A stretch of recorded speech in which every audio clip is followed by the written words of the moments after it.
Estamos viviendo como muy acelerados, ¿no? Y sí, todo muy en la inmediatez, todo Demasiado. ya, todo ahora y pensando, como decía ella también, insisto, un poco también en el futuro, constantemente, ¿no? Absolutamente. De lo que va a Bueno, vamos suceder. un poquito al presente y también Dale. vamos a hablar con él del presente, del pasado y también un poco del futuro. Estamos hablando de un abogado, tiene 32 años, él es maestrando en finanzas, es actualmente director de Relaciones Institucionales de Épica, empresas pyme de la industria del conocimiento argentino, fundador de Criptoperonismo.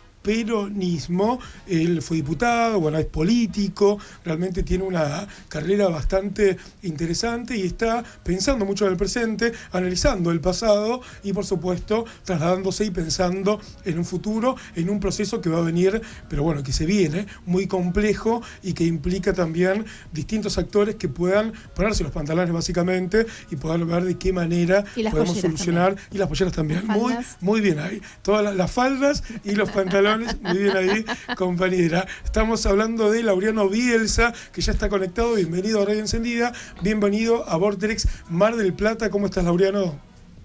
Buenas, ¿cómo andan? Gracias por el llamado y por la generosa presentación. Lo único que tengo que decirte, un detallito, es que no llegué a ser diputado nacional, fui candidato a diputado nacional. Fui 2 veces comunero, que es como decir concejal de la Ciudad de Buenos Aires. Ahí está, muy bien, muy bien. Ahí, bueno, las ganas de que seas diputado, entonces. Eso, las ganas no me faltaron. Ahí estoy 100% de acuerdo. Bien, bien ahí. ¿Sabés que estábamos, haciendo un poquito la rememoria de esta película Relatos Salvajes, que se estrena ahora el 22, y te empiezo por ahí, porque hablamos un poco de los Relatos Salvajes. ¿La película la viste? Por supuesto. Bueno. Ya a esta altura es un nuevo clásico argentino. Sí, clásico total. ¿Qué te genera en relación a lo que estamos viviendo hoy? Si podemos vincular esta violencia que se ve en esa película, que obviamente está teñida de la ficción, pero que un poco vemos y nos sentimos identificados con un montón de situaciones que va viviendo un poco el país día a día. Sí, a mí me queda muy grabada la idea de una persona de esta falta de conexión que estamos teniendo entre todos, ¿no? De que uno está viviendo una situación que por ahí es tremenda y el otro, del otro lado del vidrio, del blindex o del acrílico, en realidad está en otro día de trabajo y no está pudiendo empatizar con que a vos te está pasando algo que es tremendo, ¿entendés? Claro. Y que eso es lo que hace de una manera u otra que en cada relato salvaje salte la chaveta y diga, loco, ¿saben qué es? Si nadie claro. Conecta conmigo, que se vaya toda la mierda, ¿viste? Creo que ese es un poco el sentimiento que impera hoy en mucha gente y creo que es nuestra obligación como sociedad buscar la vuelta, ¿viste? Yo estoy muy metido en esa. ¿Y cómo se hace para ir cambiando un poco esa historieta? Hoy al principio también hablábamos, Laureano, de esta discusión, ¿viste? Que se dio el fin de semana con el festejo de los peques. Y hablábamos que las infancias, y nosotros hablamos del Día de la Niñez, del gobierno, es Día del Niño, y que basta de denominarlo de otra forma. Toda una discusión que tiene que ver con una cuestión hasta semántica, y que se despoja de los números que planteó UNICEF, de que tenemos más de 1.500.000 pibes que no comen, que se saltearon la comida, bajo la línea de pobreza más del 60%, toda una especie de locura que realmente, no sé, te he escuchado en algunas entrevistas que vos también te indignás, nosotros nos recontra indignamos, vino la psicóloga, nos paró un poquitito, sí. Hace un rato es como que nos dio un poco más de tranquilidad, pero quiero compartirlo con vos, qué pensás y también cómo lo solucionamos, ¿viste? Porque si no, claro. Es todo discurso y nos falta práctica. Yo iba a ir a eso segundo que me decías, ¿no? Yo creo que todos nos indignamos. Yo hace un par de años que estoy como muy saturado de indignarme, claro. Y estoy como en una búsqueda muy concreta para justamente poder responder a la segunda parte de la pregunta, ¿viste?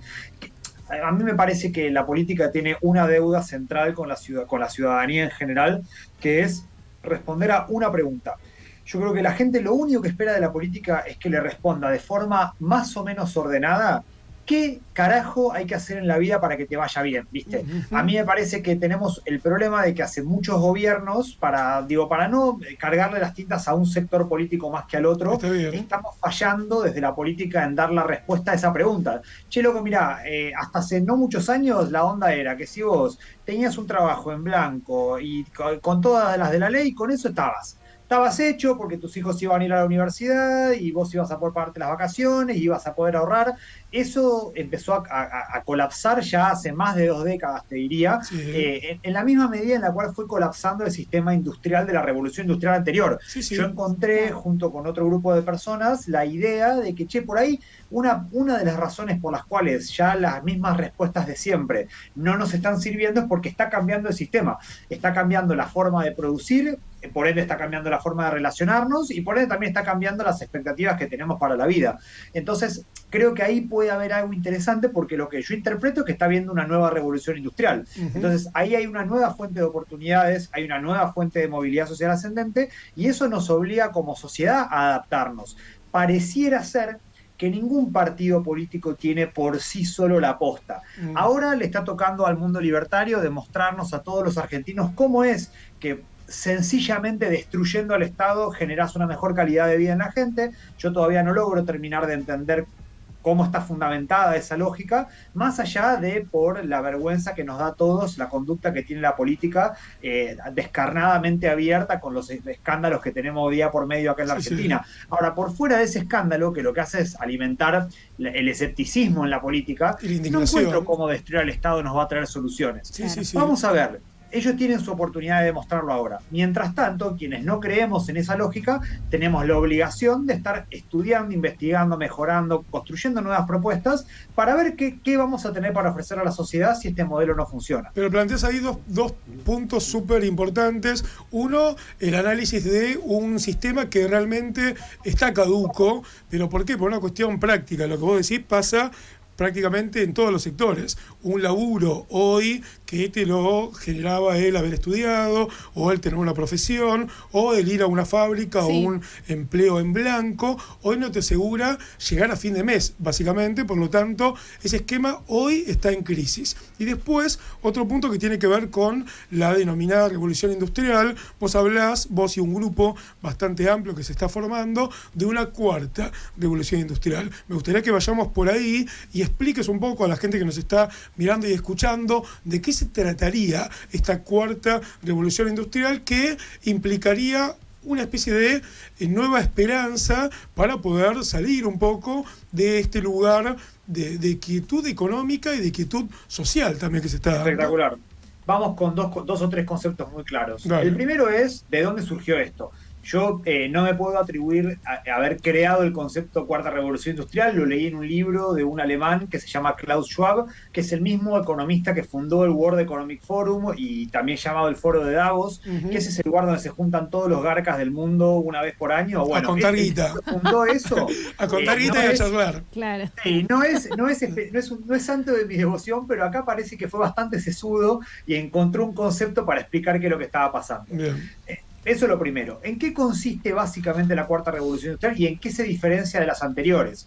A ver, nosotros podemos identificar las revoluciones industriales anteriores en, por ejemplo, la máquina a vapor, que creó, o que dio nacimiento a la era de los ferrocarriles, a poder transportar una enorme producción, a poder crear fábricas para crear de forma automática muchas más cosas y mucho más rápido, y bienes que antes se creaban artesanalmente.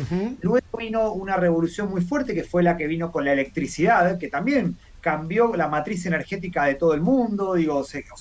Cada una tuvo ese rasgo, ¿viste? Como una tecnología nueva que irrumpía a cambiarlo todo. Un rasgo distintivo. Esta cuarta revolución industrial es distinta porque no se trata de una tecnología que irrumpe, sino más bien de viejas tecnologías que se van desarrollando y entrelazando para crear cosas nuevas que antes no existían. El mejor ejemplo es la impresión 3D.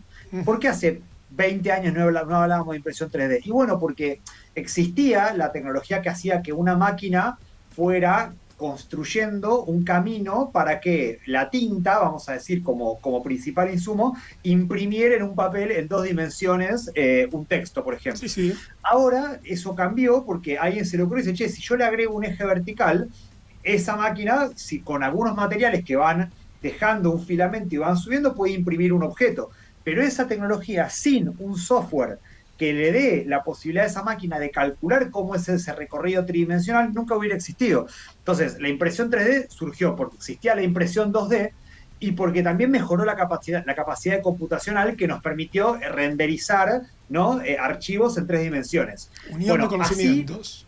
Así empieza a pasar en un montón de disciplinas. La blockchain, que fue la tecnología que le dio origen a las criptomonedas, nace de combinar criptografía por un lado, por otro lado técnicas de software libre bastante conocido, y a eso aplicarlo al mundo del dinero, que en realidad existía como idea antes. Lo que no había es tantas personas con computadoras conectadas a Internet como hay ahora, Claro. que es lo que le da escalabilidad al modelo. Claro. Entonces, eso es la cuarta revolución industrial. Es el hecho de que tecnologías que ya conocemos empiezan a combinarse y a crear tecnologías nuevas o usos nuevos que antes no existían. Bien. Y junto con ellos vienen nuevos trabajos que antes no existían. Y como antes no existían, quienes pueden llevar a cabo esos trabajos son más escasos. Y por un simple principio de oferta y demanda, para una oferta creciente, para una demanda creciente, hay una oferta muy limitada. Por eso esos trabajos valen mucho dinero. Y de igual manera, trabajos que antes valían mucho, como el sistema se fue desarrollando y empezó a haber más oferta de esos trabajos y hay más gente que sabe hacerlo, por ahí hoy valen menos. Claro. O porque hay máquinas que lo pueden hacer por el mismo costo, o porque hay más gente que lo sabe hacer que proporcionalmente la que puede saber programar o imprimir en 3D, por tomar estos ejemplos, ¿no? Ahí, Laureano, como ese fenómeno. Como todo lo nuevo, trae un poco de escepticismo, y me gustaría también que ayudes un poco, porque me parece que vas divulgando todo lo que tiene que ver con esta situación. Me parece que está buenísimo, hay mucha gente que está escuchando, pero también hay escepticismo en términos de, como todo lo nuevo, que está bien, que no, si hay confianza, esta cuestión de que también hay una generación entera que se crió de alguna forma con lo físico. Hoy, por supuesto, empieza a haber toda una cuestión más digital, pero ¿qué podrías decir en torno a eso? Porque uno escucha las criptomonedas, yo un poco, voy buceando un poco por esos términos hace un tiempo también, pero hay un montón de gente que realmente no escuchó nunca esto, o lo escucha muy de reojo, pero ¿de qué se trata esto? ¿Podemos confiar en un modelo que realmente pueda generar ingresos y, básicamente que no genere alguna estafa o algo por el estilo? No, a ver, primero creo que hay que desconfiar de todo. O sea, desconfiar para mí es algo bueno, porque es algo que hace que uno no compre lo que te quieren vender así como viene, ¿no? Digo, no hay que creer del todo en nada, pero a la vez hay que estudiar todo, digamos. Esa sería como mi conclusión. Hay que está bien ser escépticos, está bien no confiar, pero eso no puede ser una excusa para no involucrarse en el fenómeno, porque en toda propuesta puede haber algo aprovechable por uno. Eso sería lo primero que diría. Hasta en eso que te parece loco o extraño, hay algo que a vos te puede servir. Ahora, eso no quiere decir ir a poner los ahorros de la abuela en una criptomoneda berreta que te vendió un amigo que está estudiando hace 10 minutos trading. No, eso no. Eso no sirve, y de hecho mucha gente se frustra y ha tenido muy malas experiencias, y justamente por eso nosotros siempre la comunidad criptoperonista de la cual soy fundador siempre habla de 2 puntos muy importantes, ¿no? El primero es organizarse para aprovechar este fenómeno. Esto es, juntarte con otra gente que tenga las mismas inquietudes que vos y no intentar hacer todo solo. Este mundo, que es muy cambiante, es inabarcable para cualquier individuo por sí solo. Yo no te puedo decir que yo sé un montón de tecnología. Yo sé bastante de blockchain, que fui estudiando, sé un poquito de distintas tecnologías que fui repasando en el medio. Ahora, para involucrarme en profundidad con un tema, yo tengo que buscar a alguien que haya estado estudiando mucho tiempo ese tema. Claro. Y a su vez, a esa persona seguramente yo le pueda aportar un montón de conocimientos de cosas que yo sé y que esa persona no sabe. Y en definitiva, así es como nacen hoy las empresas.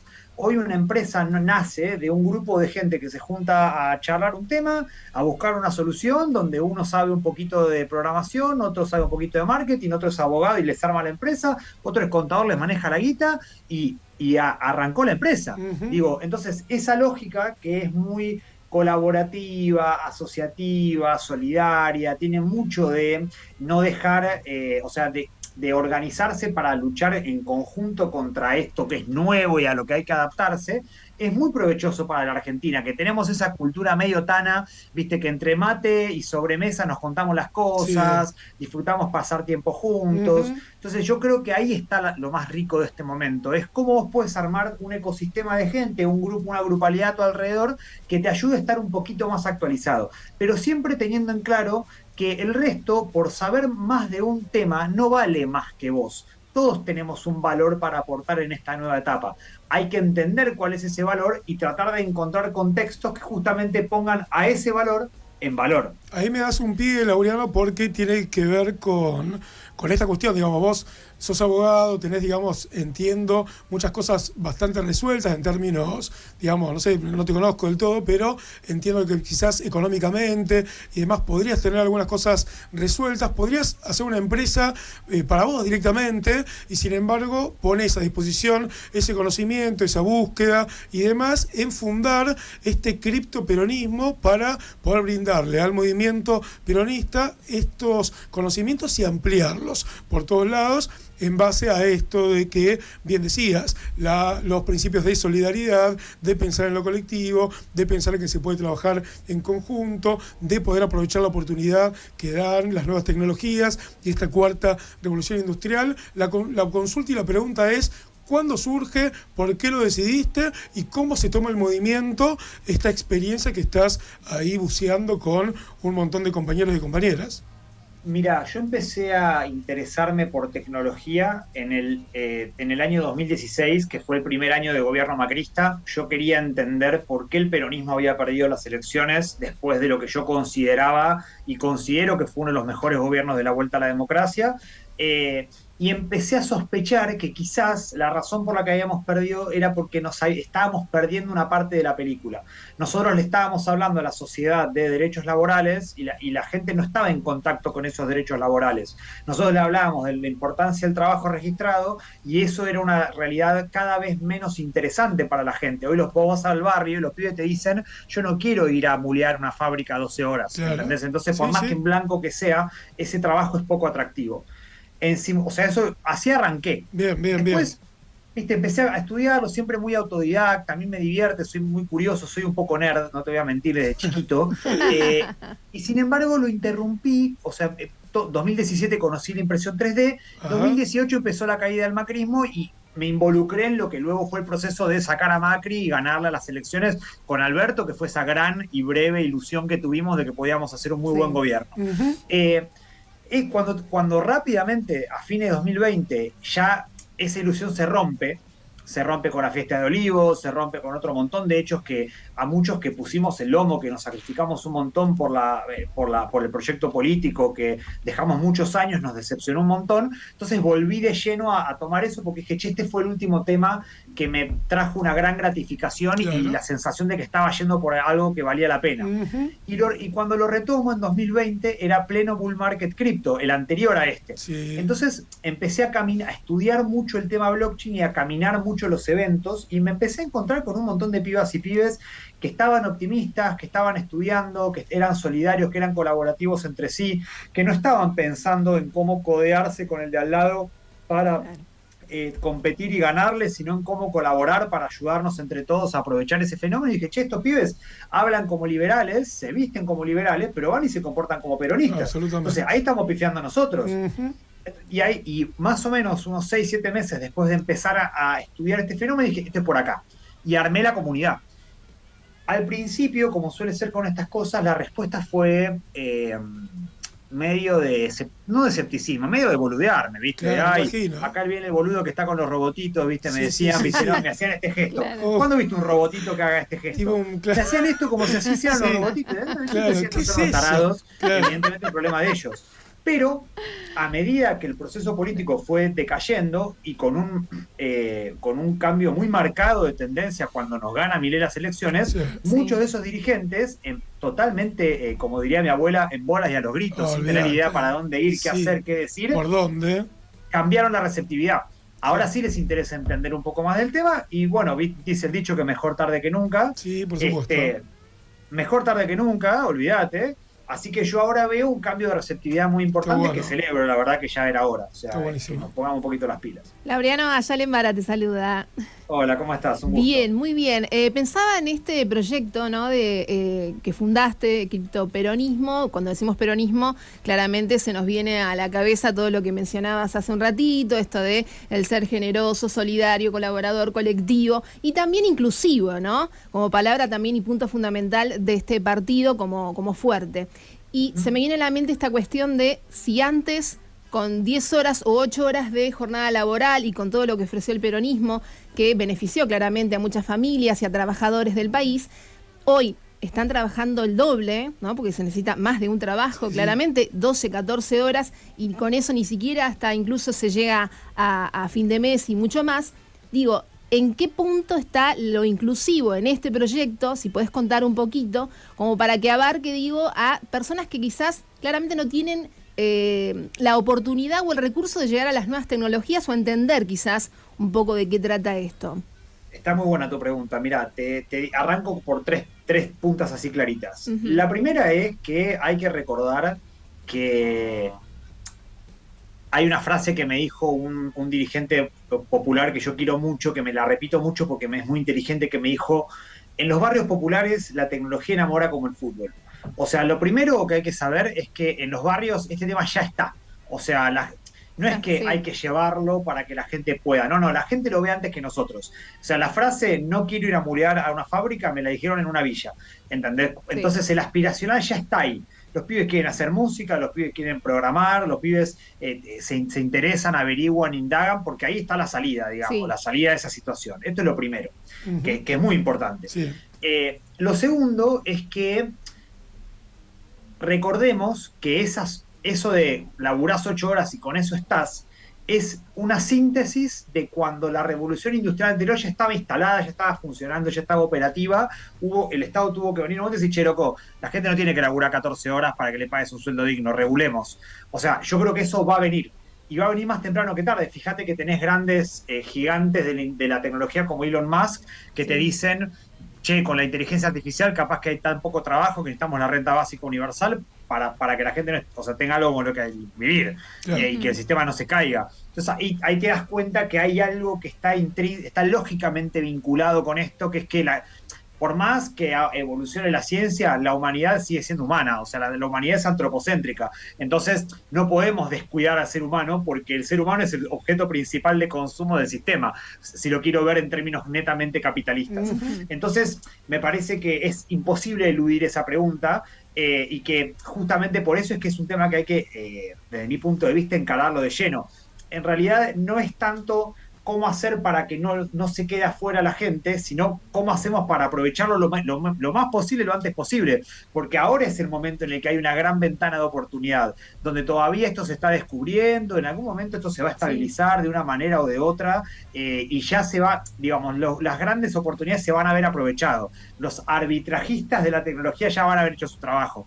Me parece que nuestra oportunidad es ahora, y que además es una oportunidad que trae grandes beneficios para nuestro país, porque fíjate que este es un mundo en el cual la excesiva concentración de capital, que es algo que a nosotros nos perjudicaba mucho, se ve bastante roto porque la tecnología hace que los capitales se muevan con más facilidad.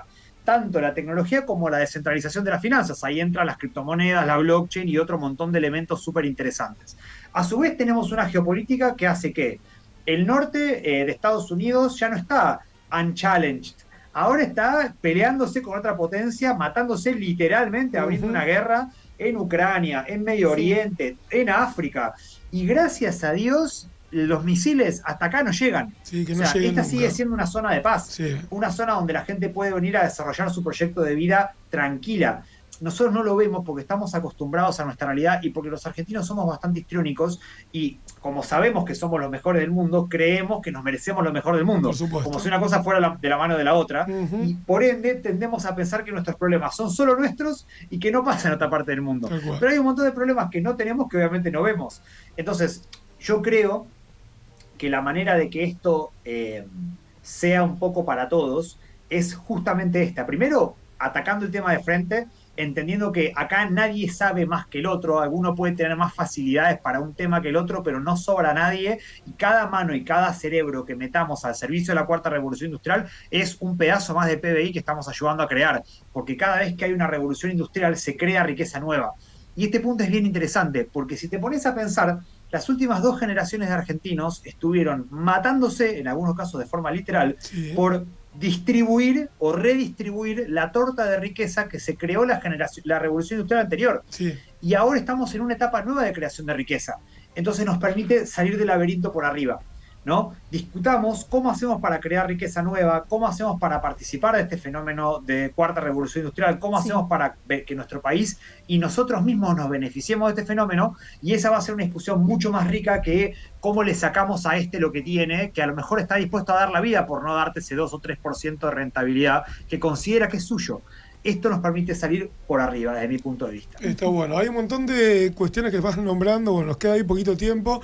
En otro momento igual también nos juntamos a charlar de nuevo, porque la verdad que es súper interesante. Roma no se construyó en un día, eso hay que decir. Absolutamente, no, pero está buenísimo, está muy bueno. Y quería consultarte algo del arbitrio. Nombraste por ahí el arbitrio, todavía no hay tanta regulación, pero sí hay una regulación que implicó que el Fondo Monetario Internacional diga que no innove el Estado argentino en términos de criptomonedas o una nueva moneda, sí, claro, y demás. Eso lo firmó el gobierno de Macri cuando nos endeudó con el fondo, y fue otra de las cosas que a mí me hizo querer volver fuerte a este tema.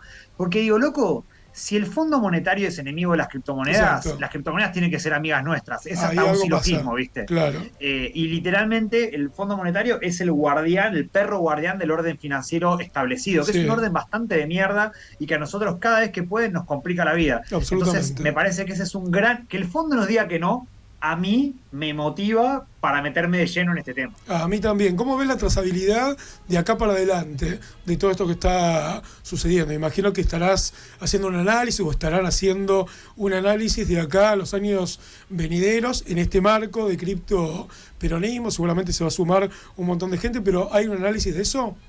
Sí. Primero hay muchas empresas que ya están laburando en esa línea. Acá está Fígaro. Sí, estamos viendo el Minino. El Minino.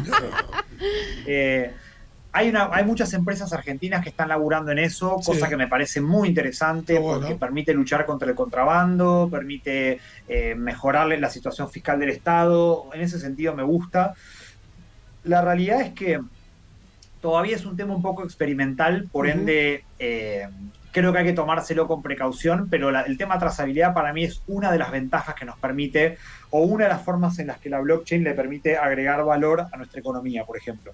Es un tema súper interesante, muy pionero. Creo que todos los temas que tengan que ver con blockchain para usos no especulativos están todos muy buenos, pero hay que tomarlos con pinzas, porque son implementaciones muy nuevas. Entonces por ahí uno compra lo que simbólicamente podría implicar, digo, para ponerle, o sea, si nosotros logramos tokenizar, que es como se le dice a pasar por blockchain a determinados bienes o servicios. Sí. Si nosotros podemos tokenizar toda la producción argentina de soja, se acabó el contrabando. Primero, claro, a Paraguay le caga la vida, porque Paraguay hoy exporta más soja de la que produce por la cantidad que se contrabandea desde acá, pero a nosotros nos vendría bárbaro.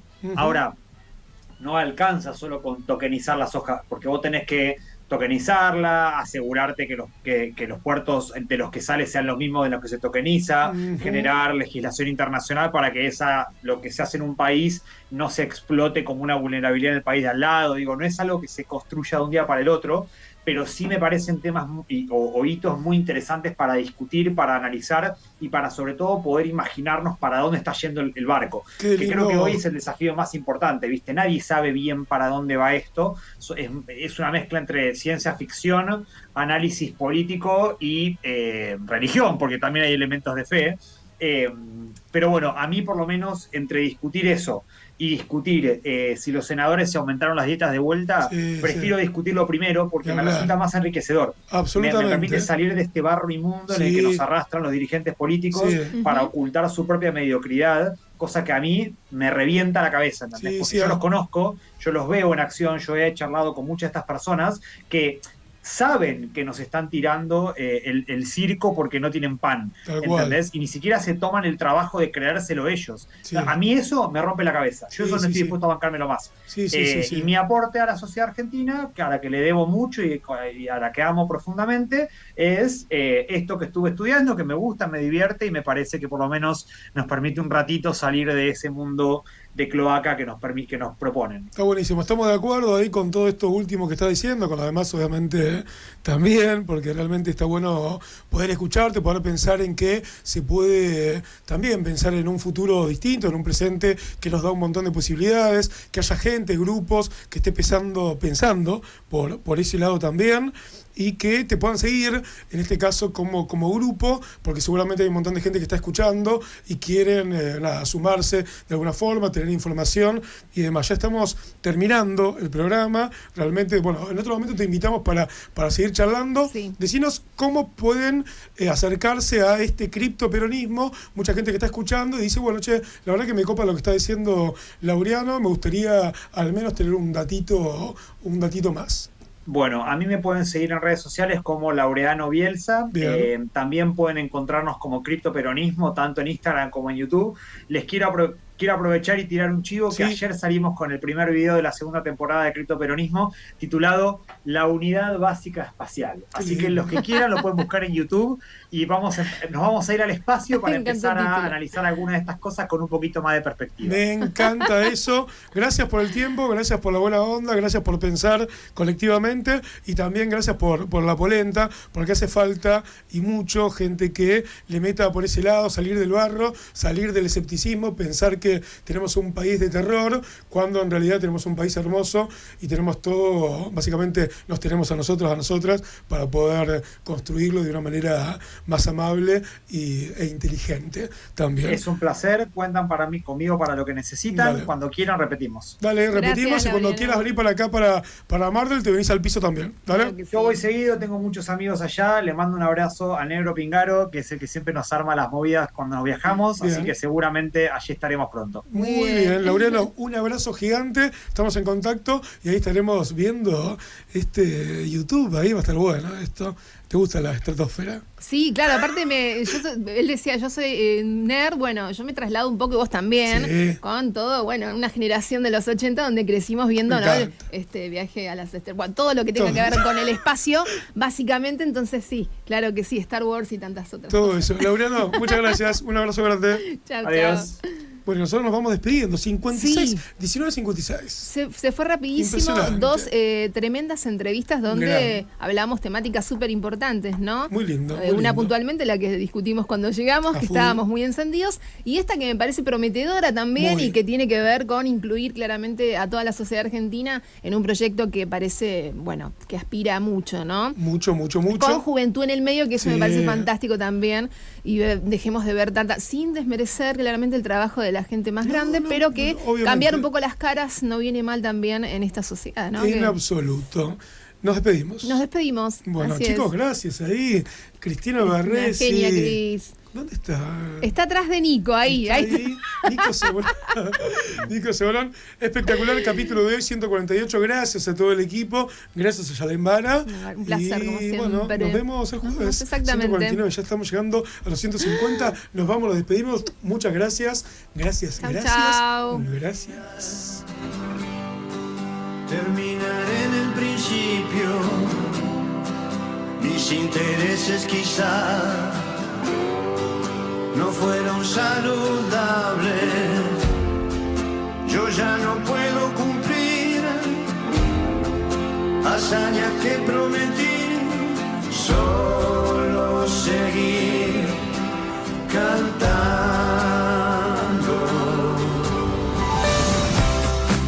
La traición duele hacia atrás.